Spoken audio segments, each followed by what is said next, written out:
क्या संविधान का पहला ढांचा जिस इंसान ने बनाया है वो संविधान सभा का सदस्य ही नहीं था? न वो वोट कर सकता था, न बहस में बोल सकता था, फिर भी उसका नाम आज विवादों के केंद्र में है। इसका ड्राफ्ट किसी ने बनाया है और उसका श्रेय अंबेडकर ने लिया है, ऐसा माना जाता है। फिर भी संविधान का निर्माता अंबेडकर को ही क्यों कहा जाता है? इस वीडियो के अंत तक आपको पूरा साफ जवाब मिलेगा।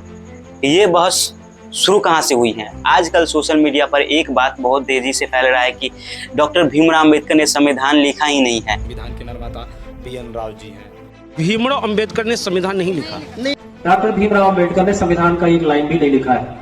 असली लेखक कोई और था। क्या आपने भी ये कहीं सुना है? ये बहस नहीं है, लेकिन पिछले कुछ सालों में इसने जोर पकड़ा है। इस दावे के केंद्र में एक नाम आता है BN राव का। तर्क दिया जाता है कि संविधान का असली मसौदा BN राव साहब ने बनाया है और अंबेडकर ने बस इसकी भाषा ठीक की है।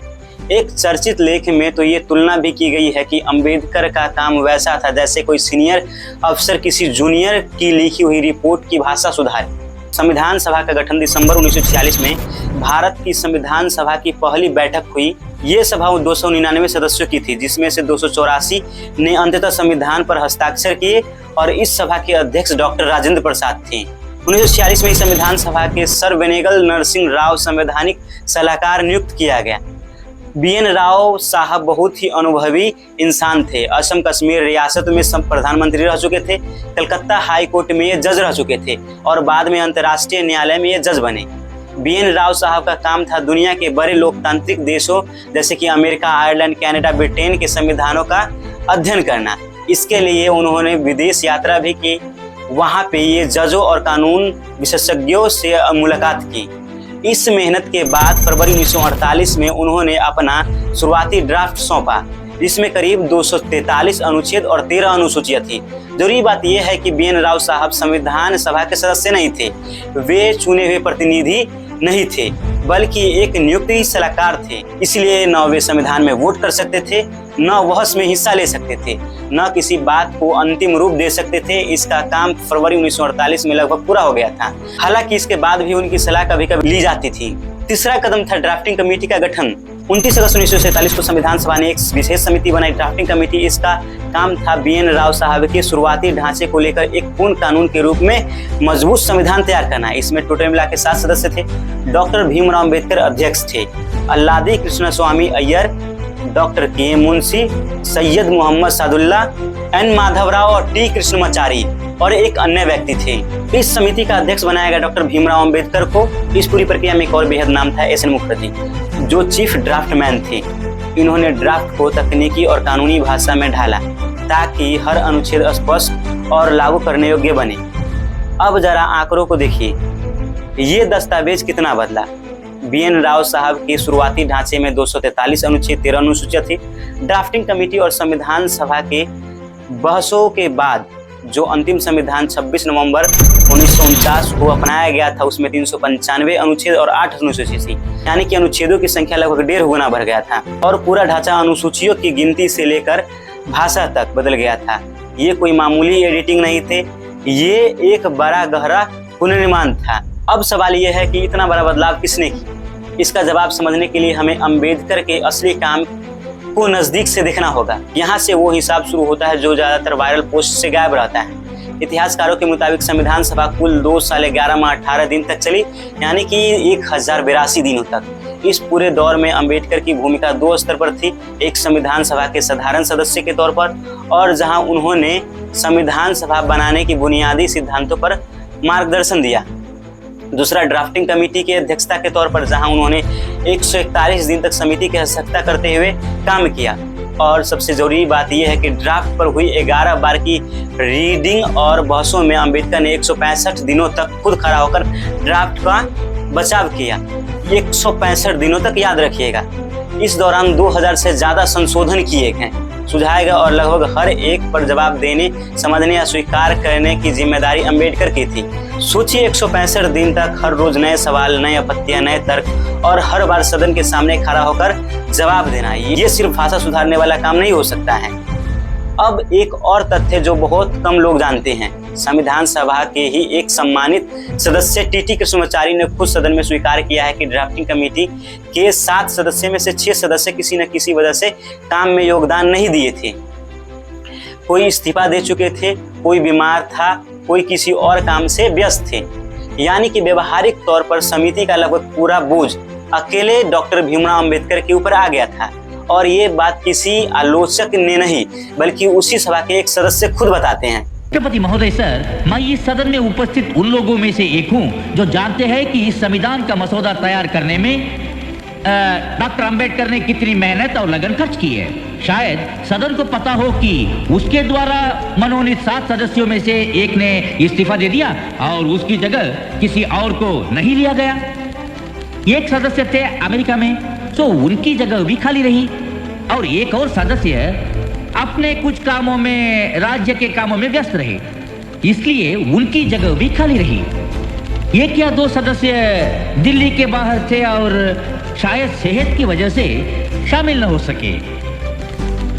इसलिए आखिर में हुआ यूं कि मसौदा तैयार करने का सारा भार आ पड़ा डॉक्टर अंबेडकर पर।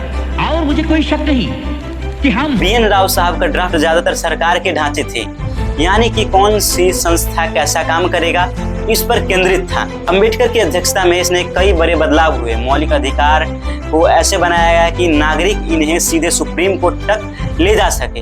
अनुच्छेद 17 जोड़ा गया, छुआछूत पूरी तरह से गैर कानूनी घोषित कर दिया गया। अनुच्छेद 32 जोड़ा गया, जिसे खुद अंबेडकर ने संविधान की आत्मा कहा है, क्योंकि अनुच्छेद नागरिकों को सीधे सुप्रीम कोर्ट जाने के अधिकार देता है ताकि वो मौलिक अधिकारों को लागू करवा सके। डॉक्टर भीमराव अंबेडकर का तर्क था कि बिना उपाय के अधिकार सिर्फ कागज के टुकड़े नहीं हैं। ये सारे प्रावधान BN राव साहब के शुरुआती ढांचे के रूप में नहीं थे। अंबेडकर और उनके टीम की सोच का नतीजा ये था कि बिना पक्षपात के अब दोनों पक्षों को ध्यान से बिना किसी सुझाव के सुनिए। आलोचकों का मानना था कि शुरुआती ढांचा BN राव साहब ने बनाया है, अंबेडकर ने नहीं। BN राव साहब को उतना श्रेय नहीं मिला जितना मिलना चाहिए। चीफ आर्किटेक्ट जैसी उपाधि 1980 के दशक के बाद राजनीतिक तौर पर ज्यादा प्रचलित हुई। इस पर पहले इतना जोर नहीं दिया गया था। समर्थकों और इतिहासकारों का तर्क ये है कि संविधान बनाना कभी भी किसी एक इंसान का अकेले का काम नहीं है, न ही डॉक्टर भीमराव अंबेडकर का, न ही BN राव साहब का। लेकिन जिस इंसान ने ढांचे को अंतिम कानून और नैतिक रूप दिया, उसने 165 दिनों तक सदन में हर सवाल का सामना किया और जिसने संविधान सभा के सामाजिक न्याय वाली दिशा तय की, वो अंबेडकर थे। खुद अंबेडकर ने कभी ये दावा नहीं किया है कि उन्होंने अकेले संविधान लिखा है। अंबेडकर की अपनी स्वीकृति है। 25 नवंबर 1949 के अपने समापन भाषण में अंबेडकर ने खुद कहा है कि जो श्रेय उन्हें मिल रहा है वो पूरी तरह अकेले उनका नहीं है। इसका एक हिस्सा BN राव को भी जाता है, जिन्होंने शुरुआती ड्राफ्ट तैयार किया, SN मुखर्जी को, जिन्होंने भाषा को कानूनी रूप दिया, ड्राफ्टिंग कमेटी के बाकी सदस्य को भी, और कांग्रेस पार्टी को, जिसने सदन में अनुशासन बनाए रखा ताकि सार्थक बहस कर सके।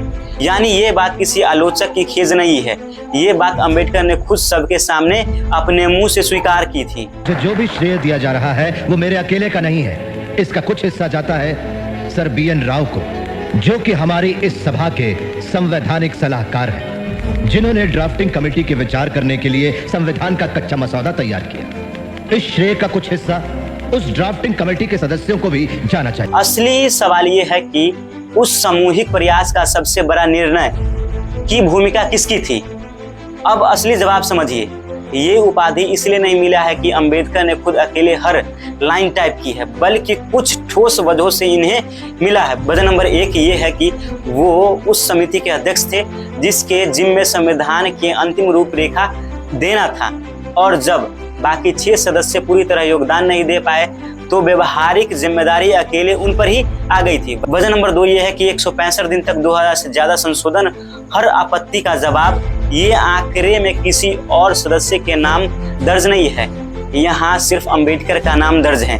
वजह नंबर 3 ये है कि मौलिक अधिकार, समानता, छुआछूत का खात्मा और न्यायिक उपाय, संविधान का ये पूरा सामाजिक न्याय वाला ढांचा अंबेडकर के नीचे की देन है।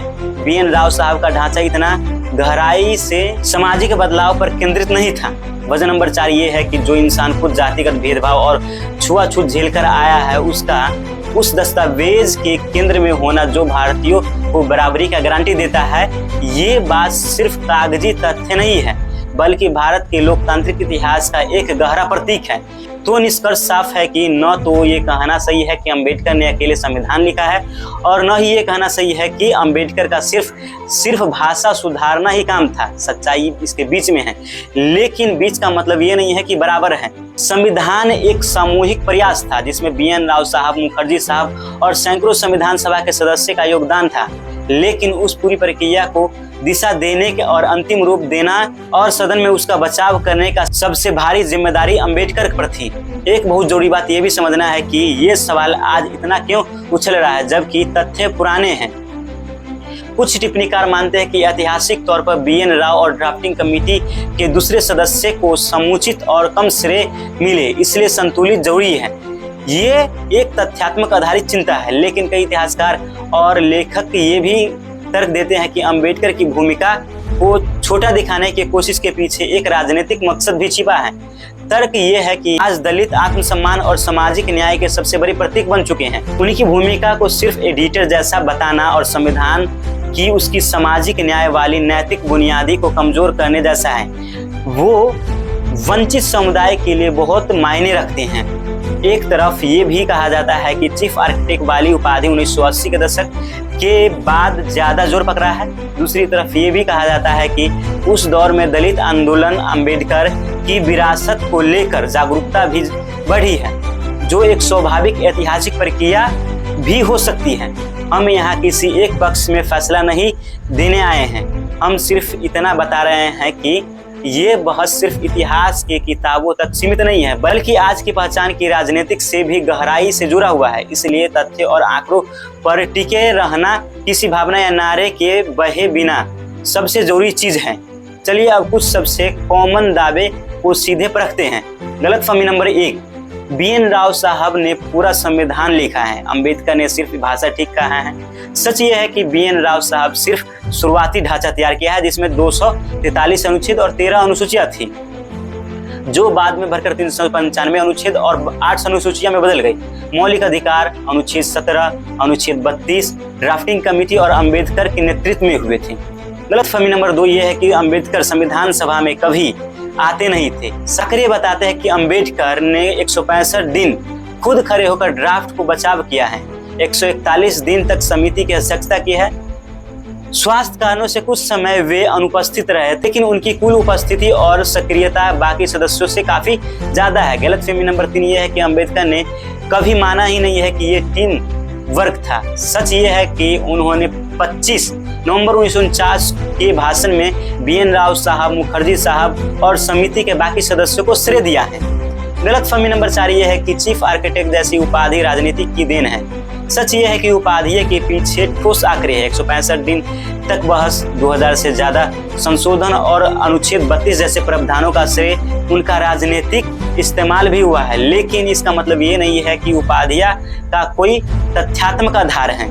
तो निष्कर्ष ये निकलता है कि तारीखें, नाम, आंकड़े और दोनों पक्षों के तर्क संविधान का एक टीम का काम है।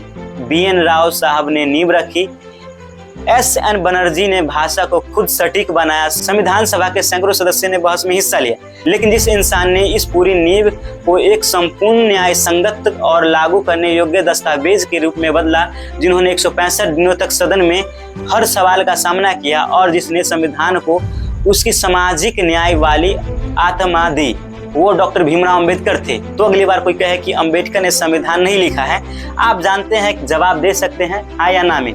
जवाब पूरी कहानी में है, आंकड़े में है और खुद अंबेडकर ने अपने शब्दों में लिखा है। और वीडियो पसंद आया हो तो वीडियो को लाइक करें, चैनल को सब्सक्राइब करें, ताकि मेरा हाथ और मजबूत हो सके और आपके लिए इस प्रकार के वीडियो और लाते रहें। जय हिंद, जय भारत।